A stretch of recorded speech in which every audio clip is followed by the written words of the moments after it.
मूळ पाणी इथून येईल तुम्हाला, फिल्टर वॉटर इथून मिळेल. कुठे जाईल ते तिकडे पंप हाऊसला जाईल. हा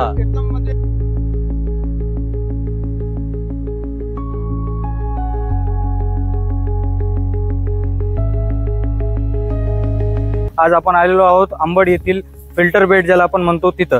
इकडे जर आपण एकीकडे बघतोय, इथं जे जायकवाडीतून पाणी येणार आहे या कुंभामध्ये जमा होणार. त्याच्यानंतर जे माझ्या लेफ्ट साईडला तुम्ही बघत आहात, इथं 10 वेगवेगळे फिल्टर्स राहणार आहेत. त्या पाणी तिथून इथं शिफ्ट होणार, इथं फिल्टर केल्या जाणार आणि फिल्टर करून मग ते पुढं त्या बाजूला तिकडं पाणी तिथं शिफ्ट केलं जात असतं. तर ही सगळी प्रोसेस इथं फिल्टर बेडमध्ये केली जाते. 9.5 कोटीच्या दरम्यान हा प्रोजेक्टची कॉस्ट आहे आणि इथं 35 MLD पाणी हा फिल्टर केल्या जाणार आहे.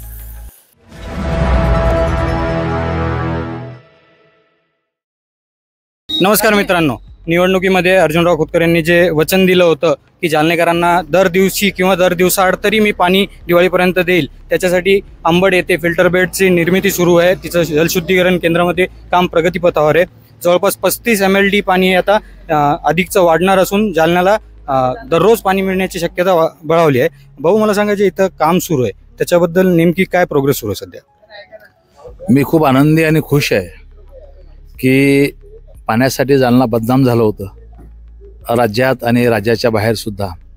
पण मला तर आनंद होतो की मी निवडून आल्यानंतर लोकांनी माझ्यावर विश्वास टाकला आणि त्यानंतर मी कामाला लागलो आणि आता दिवाळीच्या आसपासपासून लोकांना रोज किंवा 1 दिवसाआड पाणी देण्याचं वचन मी दिलं होतं.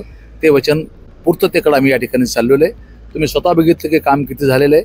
दिवाळीपर्यंत पाणी मिळू शकलं अशा प्रकारची स्थिती निर्माण केलेली आहे. आता जालन्याला निश्चितपणे रोज किंवा 1 दिवसाआड पाणी मिळणार का 100%, आणि त्यासाठी मी खूप आनंदी आहे की हे काम मी पूर्ण करू शकलो.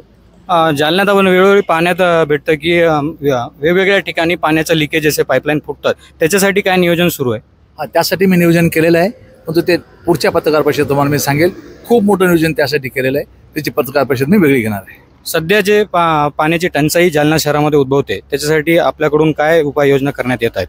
मी माननीय एकनाथ शिंदेसाहेब आणि श्रीकांत शिंदेसाहेब यांच्या नेतृत्वामध्ये शिवसेना 80% समाजकारण 20% राजकारण या म्हणीप्रमाणे आम्ही शिवसेना पक्षाच्या वतीनं जालना शहरामध्ये टँकर सुरू करणार आहोत.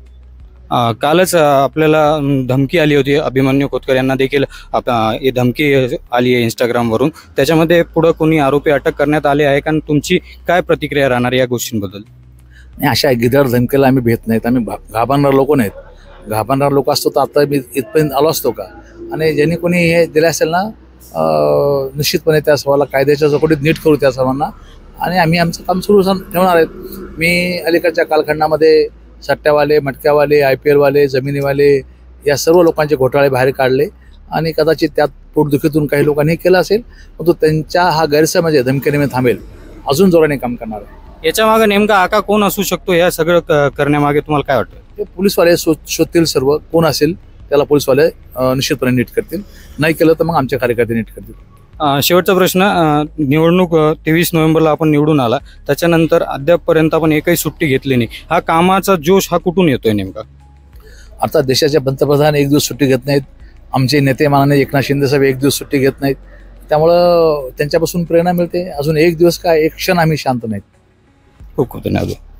एकूणच जर आपण बघितलं तर जे अंबडमध्ये जलशुद्धीकरण केंद्राचं काम प्रगतीपथावर असून दिवाळीपर्यंत 1 दिवसाआड तरी पाणी मिळण्याची शक्यता आता जालनेकरांची बळावली आहे. तर मी अनुप राठी, आपण पाहत आहात पार्श्वभूमी डिजिटल.